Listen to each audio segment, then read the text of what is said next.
Right now, somewhere in this country, a respiratory therapist is just inches away from a coronavirus patient's face.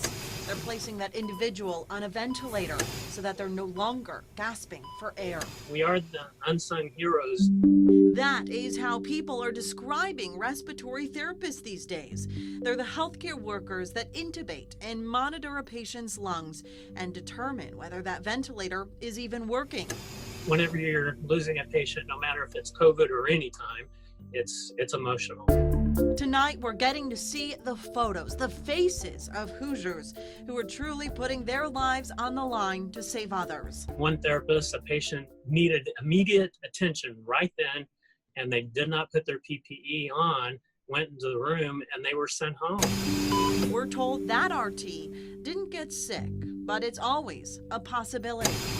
What's the biggest risk? The respiratory therapist probably spends more time in the room with a patient that has a respiratory disease like COVID-19, more than the doctor, or even sometimes than the nurse.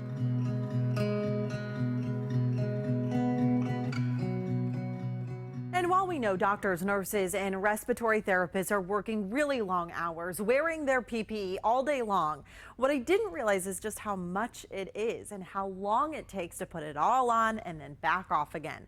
RTs have to change and wash their hands 2 to 3 times between every single patient. If they touch anything in the hospital room that isn't the person, then they have to change their gloves. Just imagine that.